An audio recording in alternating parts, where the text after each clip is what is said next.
Hello, and welcome to the July 2024 Real Estate Market Update brought to you by the Reby Homes team.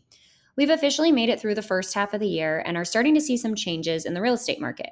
Nationally, sales have significantly slowed due to interest rates remaining high and inventory growing, and because of that, demand is finally seeing some pullback. Inflation can also carry some of the blame, as Americans are certainly feeling the impacts on their overall monthly costs, which adds to the challenge of saving for a down payment or feeling comfortable with a mortgage payment at current rates.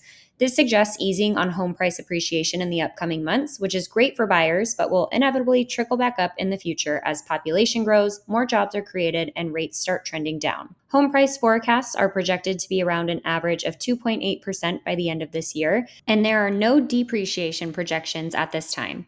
This graph really puts into perspective where we are in terms of inventory compared to 2008. We currently have less than 6 months of inventory nationwide, whereas 2008 to 2010 had roughly twice that. So although inventory is climbing, it's nowhere near 2008. Mortgage rates are a huge factor for many consumers debating whether or not to make a move, so here are some projections. Although we began the year with the news that there would be 3 rate cuts, we now know that due to inflation and unemployment not meeting the Fed's standards, that's no longer the case. At their last meeting, the Fed announced that there would be 1 rate cut this year with no time frame mentioned. There is speculation from multiple entities that September will be the month. However, others are not as optimistic and believe Q4 is more likely. And how about the impact the election has on the market? Historically, 9 out of the last 11 elections dating back to 1980 saw a rise in home sales following an election year. This can likely be attributed to the fact that many of the sales that would typically occur in October and November in a non-election year are paused due to uncertainty and low consumer confidence leading up to the election. In a non-election year, sales tend to dip by about 9.8% in October and November, but that jumps to 15% during an election year. However, those sales are almost always made up following the election year, with the exception of 1980 and 1988. Similarly, both existing home prices and new home prices have a tendency to increase following an election year, with the exception of 2008. And finally, mortgage rates saw a drop-off leading up to 8 out of the last 11 elections. This graph dates back to 1980, and we can see that 1980, 1992, and 2016 are the only 3 years that saw a slight uptick in interest rates, which was most likely due to economic factors. So realistically, when answering the question, how does an election impact the housing market?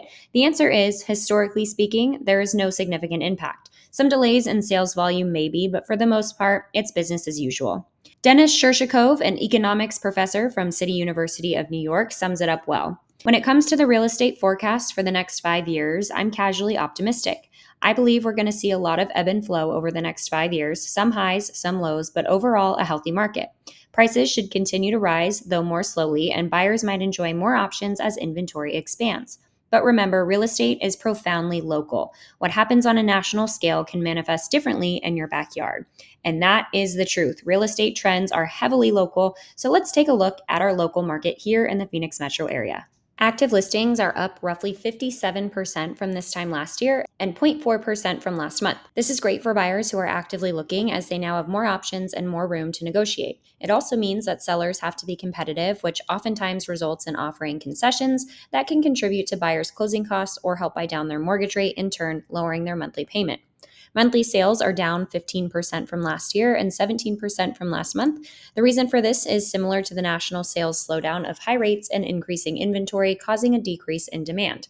Not to mention, it's hot, so several buyers may opt to start their home search in cooler months. And it's an election year, so we know this brings uncertainty to consumers, ultimately causing many of them to press pause on their plans and see what happens post-election. Monthly average sales price per square foot is at $295, which is a 2.7% increase from last year, but down 0.8% from last month, which was at $298 a square foot. Monthly median sales price is at $450,000, which is up 1.7% from last year and remains unchanged from last month. The outskirts are seeing more price reductions and less activity, which is normal in a slower market, but for the most part, Arizona remains in a balanced market. We know there are a handful of factors that drive the housing market, including mortgage rates, inventory, job security, population growth, economic health, and more.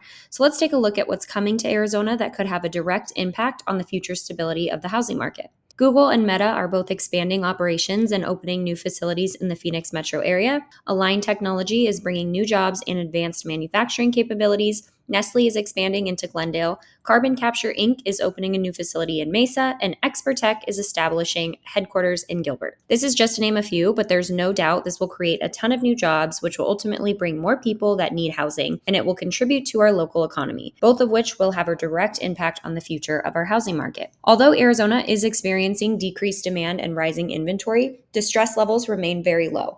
There are very few pending and completed foreclosures, and the average credit rating of successful homebuyers taking out mortgages is at a record high, greatly reducing the lending risk that was prevalent before the housing crash in 2008. And if we do see rate cuts this year, it could open up the floodgates to some of the buyers that have been discouraged or pushed out altogether by rates and prices, in which case we'll see demand spike back up. In the meantime, if you're a buyer or a seller, keep in mind that many people will be sitting on the sidelines until after November, which means this could be an opportune time to make that move you've been thinking about.